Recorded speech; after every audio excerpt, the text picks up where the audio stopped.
رب اشرح لي صدري ويسر لي امري واحلل عقدة من لساني يفقهوا قولي رب زدني علما وارزقني عملا سبحانك لا علم لنا الا ما علمتنا انك انت العليم الحكيم.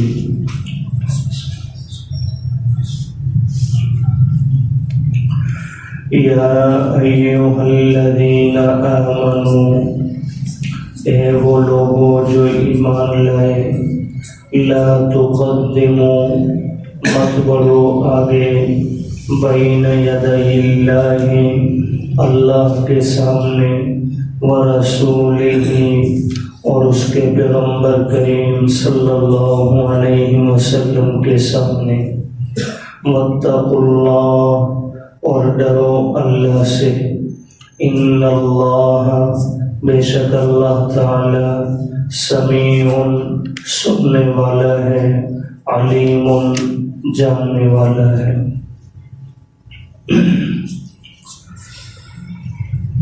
سورہ حجرات، اس سورہ مبارکہ کا نام حجرات اسی کی ایک آیت کے اندر آنے والے لفظ حجرات سے لیا گیا ہے۔ حجرات یہ جمع ہے حجراتن کی، اور حجرہ اردو کے اندر بھی استعمال ہوتا ہے، کچے بنے ہوئے کمرے کو کہا جاتا ہے۔ تو جو کہ سورہ مبارکہ میں مسجد نبوی شریف کے ساتھ جو نبی کریم صلی اللہ علیہ وسلم نے چھوٹے چھوٹے کمرے بنائے تھے، جن میں ازواج مطہرات کی بھی رہائشیں تھیں، اور بعض دوسرے صحابہ کی، سیدنا ابو بکر صدیق اور دوسرے حضرات کی بھی رہائشیں موجود تھی۔ تو چونکہ ان حجروں کا ذکر موجود ہے، اس لیے اللہ پاک نے اس سورہ مبارکہ کا نام بھی یہی تجویز فرمایا۔ ما قبل کی صورتوں سے ربط یہ ہے، اس سے قبل سورہ محمد اور سورہ فتح موجود تھی، دونوں کے اندر اللہ نے جہاد کا بیان فرمایا، اور جہاد کے ذریعے عالم کی اصلاح ہوتی ہے۔ دنیا میں کہیں بگاڑ پیدا ہو جائے، جیسے آج فلسطین کے اندر ایک بگاڑ کی صورت ہے کہ ایک بحریہ درندہ جانور کی شکل اختیار کر کے نہتے مسلمانوں پہ حملہ آور ہے، تو اس بگاڑ کو روکنے کا ایک ہی راستہ ہے جہاد۔ اس بگاڑ کو روکنے کا ایک ہی راستہ ہے، اور وہ کیا ہے جی؟ یا مذمتی قراردادیں پیش کرنا، یا بیانات جاری کر دینا، میڈیا پہ آ کے خبریں جاری کر دینا، یہ ان کے حل نہیں ہے۔ کافر کا علاج اگر ہوتا ہے اس کی بددماغی کا، تو وہ اللہ نے صرف جہاد کو رکھا ہے۔ تو بہرحال سورہ محمد اور سورہ فتح کے اندر جہاد کا بیان تھا، جو اصلاح عالم کا ذریعہ ہے، اور سورہ حجرات جو ابھی شروع ہوئی ہے، اس سورہ مبارکہ کے اندر معاشرتی قانون موجود ہیں جو اصلاح معاشرہ کا سبب ہے۔ اس لیے اللہ پاک نے سورہ مبارکہ میں نبی کریم صلی اللہ علیہ وسلم کی ذات اقدس سمیت بڑوں کے آداب بیان فرمائے ہیں۔ بالخصوص آپ علیہ الصلوۃ والسلام ہی کا اللہ نے بار بار ذکر فرمایا۔ اس سورہ مبارکہ کی ان آیات کا شان نزول متعدد روایات کے اندر مختلف الفاظ میں ملتا ہے۔ ایک حدیث مبارکہ میں آتا ہے کہ بقرہ عید کا دن تھا، ابھی اللہ کے حبیب صلی اللہ علیہ وسلم نے اپنی قربانی کا جانور ذبح نہیں فرمایا تھا کہ کچھ صحابہ نے جلدی کر لی، چونکہ حکم بھی یہی ہے کہ بقرہ عید کے دن نماز عید ادا کر لینے کے بعد جتنا جلدی ممکن ہو سکے قربانی کر لی جائے۔ تو اس فضیلت کو سامنے رکھتے ہوئے چند صحابہ نے قربانی اپنی کر لی، حالانکہ ابھی تک آپ علیہ السلام نے قربانی کا عمل ادا نہیں کیا تھا۔ اس پر یہ آیات نازل ہوئی کہ نبی کے عمل سے پہلے تم خود عمل نہ کرو۔ اسی طرح ایک روایت میں آتا ہے کہ بعض صحابہ کرام رضوان اللہ علیہم اجمعین نے 30 شعبان کا روزہ رکھ لیا، یہ سمجھ کر کہ شاید رمضان شروع ہو چکا ہو۔ جیسے ہمارے ہاں بھی ہر مرتبہ یہ رمضان کا چاند جو ہے وہ تنازع کا سبب بنا رہتا ہے، اور اکثر لوگ کہہ رہے ہوتے ہیں جی چاند نظر آ گیا تھا، فلاں صاحب کھا گئے اور فلاں صاحب کھا گئے. تو یہ شکوک و شبہات اپنے دلوں میں پیدا کرنا، یہ اپنے ایمان کو خراب کرنے والی بات. آسان رستہ اور فارمولہ یہ ہے، آپ اگر ایک ملک میں رہتے ہیں تو ملک کے قوانین کے آپ تابع ہیں، آپ ان پر چھوڑ دیجیے، وہ غلطی کریں گے تو اس کا جواب بھی کون دے گا؟ جی ہم نے نہیں جواب دینا.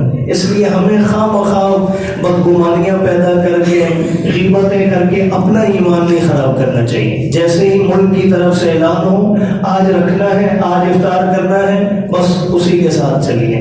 تو بہرحال چند صحابہ نے 30 شعبان کا روزہ رکھ لیا یہ سوچ کر کہ ہو سکتا ہے رمضان شروع ہو گیا ہو، جبکہ آپ علیہ السلام نے اس دن روزہ نہیں رکھا تھا. حالانکہ ماڈل اور نمونہ کون ہے؟ جی نبی کریم صلی اللہ علیہ وسلم. تو اللہ پاک نے اس موقع پر یہ آیات نازل فرمائی کہ میرے نبی کو دیکھا کرو، جب تک وہ عمل نہ کرے تمہیں عمل کرنے کی اجازت نہیں ہے. اسی طرح ایک اور روایت بخاری شریف کے اندر ملتی ہے اس سورہ مبارکہ کی ان آیات کے شان نزول میں، کہ ایک دن آپ علیہ السلام مسجد نبوی میں تشریف فرما تھے. صحابہ اکرام بڑے بڑے جلیل القدر صحابہ حضرت ابوبکر عمر عثمان و علی بھی موجود تھے. اتنے میں بنو تمیم کا ایک وفد آیا، چند لوگ آئے بنو تمیم کے علاقے کے. آپ علیہ السلام کے پاس آ کر انہوں نے کچھ ہدایات لی، اور جب جانے لگے تو انہوں نے کہا یا رسول اللہ ہم میں سے ایک شخص کو امیر بنا دیجیے. اور جب کبھی بھی نا ابھی ماشاءاللہ ہمارے یہاں جماعت کے اندر تو اللہ پاک ان کو مزید استقامت عطا فرمائے، یہ سلسلہ چلتا ہے، 2 سے 4 10 لوگوں کی بھی جماعت بنتی ہے تو ایک امیر ضرور مقرر ہوتا ہے، اور یہ سنت عمل ہے. آپ انفرادی طور پر بھی گھر کے افراد بھی نکلیں، اگرچہ گھر میں آپ سربراہ ہیں لیکن جب سفر کرنے کے لیے نکلیں تو باقاعدہ سنت سمجھ کر پھر آپس میں، ضروری نہیں کہ باپ بھی ہی امیر بنے، کبھی کبھی اپنے بیٹوں میں سے کسی کو امیر بنا دیجیے. خواتین کو نہ بنائیں، خواتین میں امیر بن سکتی ہیں، ان کا امام بن سکتی ہیں، مردوں کے لیے نہیں ہے. لیکن مردوں کے آپس میں باپ کبھی کبھی اعتماد کا اظہار کرے، بیٹے کو کہہ دے بیٹا آج کے سفر میں آپ امیر ہیں، اس سے اس کے اندر اعتماد بھی بڑھے گا اور سنت عمل بھی پورا ہو جائے گا. تو بہرحال امیر بنانا یہ لازم ہے. تو بنو تمیم کا وفد آیا، جانے لگے تو فرمایا یا رسول اللہ ہم میں ایک کو امیر بنا دیجیے. اب آپ علیہ السلام حالانکہ دانائی آپ کے قدموں کی غلام، سمجھداری، بصیرت، چہرے پڑھنا، آج بعض اوقات ہم میں سے نا لوگ میں تو چہرے پڑھتا ہوں، یعنی اچھے برے کو میں پہچان لیتا ہوں. تو حضور علیہ السلام کے قدموں میں تو دانائی قربان ہے، حکمت، سمجھداری، بصیرت قربان ہے. حضور سے بڑھ کر دانا کون ہے؟ اللہ کے محبوب چاہتے ہیں سامنے جو بیٹھے ہوئے تھے کسی ایک کی طرف اشارہ کر دیتے جی فلاں صاحب امیر ہیں آپ کے، لیکن حضور چونکہ ما ينطق عن الهوى اپنی مرضی سے کوئی فیصلہ نہیں فرماتے تھے جب تک اوپر سے اشارہ نہ مل جاتا، وہی نہ آئے. حضور خاموش ہیں. اتنے میں ادھر حضرت ابوبکر بیٹھے تھے، انہوں نے فرمایا یا رسول اللہ میں چاہتا ہوں آپ ان میں سے قعقاع بن معبد کو جو ہے آپ امیر بنا دیجیے. ان آنے والے لوگوں میں سے ایک صحابی تھے قعقاع بن معبد، ان کو آپ امیر بنا دیجیے. ادھر حضرت عمر بیٹھے تھے، انہوں نے فرمایا یا رسول اللہ میں چاہتا ہوں کہ آپ ان میں سے اقرع بن حابس کو امیر بنا دیجیے. اب جیسے ہی حضرت عمر نے بھی رائے دی، ادھر سے ابوبکر صدیق کی رائے آ چکی تھی، تو عمر رضی اللہ عنہ نے رائے دی تو حضرت ابوبکر فرمانے لگے آپ نے تو ہر مسئلے میں میری مخالفت کرنی ہوتی ہے، جب میں نے ایک بندے کا نام لے لیا آپ بھی اسی کی حمایت کر دیتے، آپ نے الگ نام کیوں لیا؟ تو حضرت عمر فرمانے لگے واللہ میرا مقصد آپ کی مخالفت کرنا نہیں، میں نے تو جسے مناسب سمجھا اپنی رائے کا اظہار کر دیا، فیصلہ تو حضور نے فرمانا ہے. اب یہ باتیں حضرت ابوبکر اور عمر کے مابین ہونے لگی تو تھوڑی سی آواز بھی بلند ہو گئی. اتنے میں یہ چند آیات جن کے اندر یہ بھی آ گیا کہ جب تک حضور فیصلہ نہ فرمائے تم کبھی بھی کوئی فیصلہ کرنے کی تمہیں اجازت نہیں ہے، اور اسی طرح حضور موجود ہوں تو تمہیں آوازیں بلند کرنے کی بھی اجازت. اگلی آنے والی آیات میں یہ ادب بھی انشاءاللہ آ رہا ہے، اس پر تفصیل سے وہی بات کریں گے. تو بہرحال جی اس پہلی آیت کریمہ میں اللہ نے نبی کریم صلی اللہ علیہ وسلم کی محفل مبارک کے 2 آداب بیان کیے ہیں، اور یہاں میں یہ بھی وضاحت کر دوں جو حضرات شریک ہیں، کوشش فرمائیں ممکن ہو سکے تو حضور کی محبت میں اس سورہ مبارکہ کا درس مکمل پابندی سے سماعت فرمائیں، ناغہ نہ فرمائیں اس میں، اس لیے کہ اس سورہ مبارکہ میں حضور علیہ السلام کی محفل کے جو آداب بیان ہوئے پورے قرآن مجید میں کہیں اور اس انداز میں نہیں ہیں، اور اگر یہ میں نے آپ نے سیکھ لیے انشاءاللہ ہم قیامت کے دن حضور کے غلاموں میں انشاءاللہ اٹھائے جائیں گے، پوری تسلی سے کہہ رہا ہوں، اس لیے کوشش فرمائیں ممکن ہو بغیر عذر کے جو ہے ناغہ نہ فرمائیں گے۔ تو بہرحال اس پہلی آیت کریمہ میں 2 ادب بیان فرمائے گئے۔ پہلا ادب فرمایا یا ایھا الذین آمنوا، اے وہ لوگ جو ایمان لا چکے، یعنی کافر مراد نہیں ہے، صحابہ مراد ہے۔ صحابہ کو اللہ سکھا رہے ہیں کہ میرے نبی کی محفل میں بیٹھنے کے بولنے کے آداب کیا ہیں، تو فرمایا اب اس سے آپ یہ بھی اندازہ لگائیے صحابہ کی عظمت کا بھی، کہ وہ لوگ تھے حضور کے پاس بیٹھنے والے جن کی تربیت ادھر مصطفیٰ نے فرمائی ہے، اوپر سے خدا نے فرمائی ہے۔ آج میں اور آپ اگر خدا نہ خواستہ میں کوئی جملہ غلط بول دوں، ابھی تو کوئی وحی کا سلسلہ نہیں ہے کہ میری رہنمائی ہوگی، اگر میں کوئی جو ہے اور مجھ سے عمل ایسا ہو جو ادب کے خلاف ہے تو ابھی یا آپ میں سے کوئی جرات کر لے رہنمائی کر دے، ورنہ اوپر سے اب رہنمائی آنے کا امکان نہیں ہے۔ خدا نہ خواستہ صحابہ سے جیسے اس میں موقع پر ہوا، تھوڑی آواز بلند ہوئی، حضور کے فیصلے سے پہلے کوئی فیصلہ کر لیا، رائے قائم کر لی، تو اللہ نے فوراً آیات اتار دی، حضور نے انہیں سمجھا دیا کہ میرے صحابہ آئندہ ایسے نہیں کرنا، اور پھر انشاءاللہ میں واقعات ذکر کروں گا کہ یہ آیات اترنے کے بعد صحابہ کا حال کیا ہو چکا تھا، اس لیے کبھی ان پر بحث نہیں، یہ ان کی خوش قسمتی ہے، اللہ نے ان کی براہ راست تربیت فرمائی ہے۔ تو بلند فرمائے اے وہ لوگ جو ایمان لا چکے، لا تقدموا بین یدی اللہ ورسولہ، مت آگے بڑھو اللہ کے سامنے اور اس کے پیغمبر کریم صلی اللہ علیہ وسلم کے ساتھ۔ اب اس جملے کا ایک ظاہری معنی یہ ہے حضور آپ لوگوں کے ساتھ چل رہے ہوں تو کسی کو حق نہیں کہ حضور سے آگے بڑھ کر قدم رکھیں، ایک معنی۔ محفل میں حضور بیٹھے ہیں، کسی کو حق نہیں ہے کہ حضور سے آگے بڑھ کر بیٹھ جائیں۔ اسی طرح دوسرا معنی اس آیت کریمہ کا کہ نبی کریم صلی اللہ علیہ وسلم جب تک زبان مبارک سے بولے نہ، تمہیں اس مسئلے کے اندر اپنی رائے قائم کرنے کی اجازت نہیں ہے، یعنی حضور کے قول سے پہلے تمہیں قول کی بھی اجازت نہیں ہے۔ تیسرا معنی نبی کریم صلی اللہ علیہ وسلم جب تک عمل مبارک نہ فرمانے حضور کے عمل سے پہلے تمہیں عمل کی بھی اجازت نہیں ہے۔ چوتھا معنی کہ نبی کریم صلی اللہ علیہ وسلم کی طرف سے ہدایت آ جانے کے بعد حضور کی سنت کے خلاف اپنی رائے کو قائم کر کے بدعات کو رواج دینے کی تمہیں اجازت نہیں ہے۔ آج المیہ ہے ہمارا، یہ جب بیان کر دیا جاتا ہے منبر و محراب سے، اگر کوئی سمجھا ہی دے وہی یہاں اس موقع پر مثلا غم ہے کبھی تو حضور کا عمل مبارک یہ ہے، خوشی ہے تو حضور کا عمل مبارک یہ ہے، اس کے باوجود بھی جانتے بوجھتے ہوئے ہم جا کر اس کے خلاف کر رہے ہوتے ہیں۔ اور یہی اللہ کہہ رہے ہیں کہ جب نبی کا عمل مبارک سنت آپ کے سامنے آ چکی ہے تو اس سنت سے اپنے آپ کو آگے مت بڑھاؤ۔ اب صحابہ کا مزاج دیکھیے، جب قول کی بات آتی ہے، واقعات آپ نے سنے ہیں، صرف میں آیت کے ساتھ تطبیق دیتے ہوئے اختصار سے ذکر کر رہا ہوں۔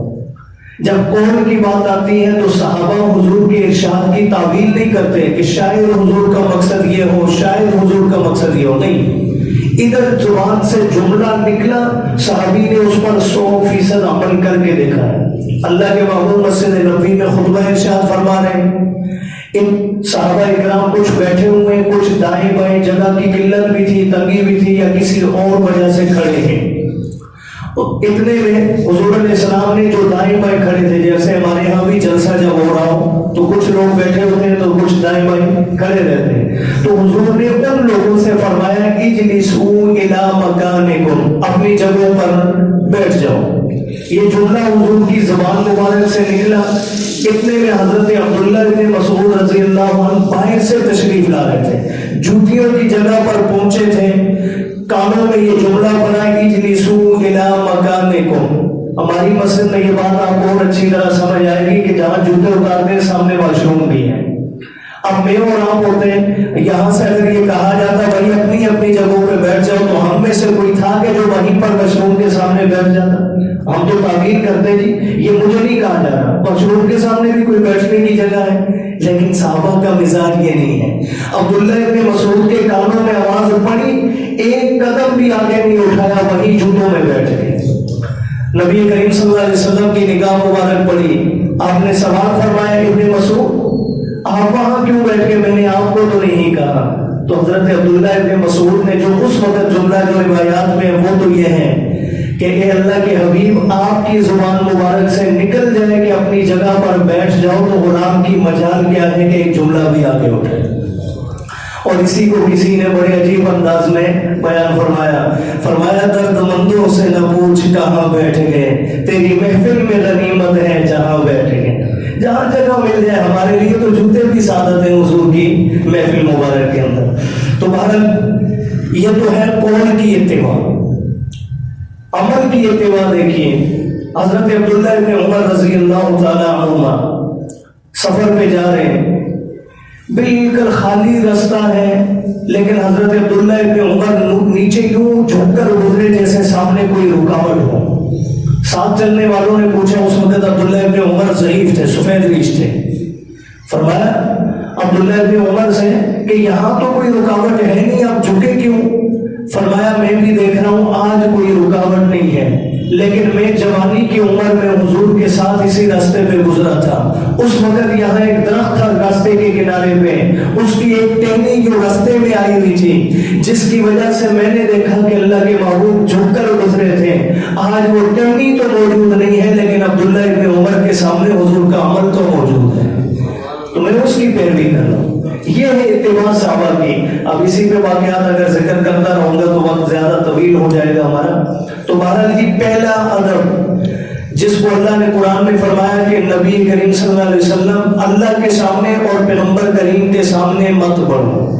اب یہاں ایک اور نقطہ بھی سماعت کر لیجیے، اللہ سے تو ہم آگے بڑھنا چاہیں بھی تو بڑھ نہیں سکتے۔ کیوں؟ اللہ مکان سے بھی پاک ہے، اللہ کی کوئی جگہ نہیں کہ اللہ چلتا ہوا ہمیں نظر آئے ہم نے آگے نہیں بڑھنا۔ اللہ زمانے سے بھی پاک ہے، تو اللہ سے تو ہم بڑھ ہی نہیں سکتے۔ بیان حضور کا ادب بیان کرنا تھا، لیکن اللہ نے اپنی ذات کو بھی ساتھ ذکر کر کے بتلا دیا کہ میرے پیغمبر کی بے ادبی مجھ خدا کی بے ادبی ہے، یہ مسئلہ سمجھانے کے لیے۔ تو بہرحال پہلا ادب کیا ہے؟ حضور کا اتباع، قول میں بھی، فعل میں بھی، اور رائے قائم کرنے میں بھی، اور سنت جب آ جائے تو اس کی اتباع کرنے میں بھی۔ سنت کے خلاف جانے والا بھی حضور سے آگے بڑھنے والا ہے۔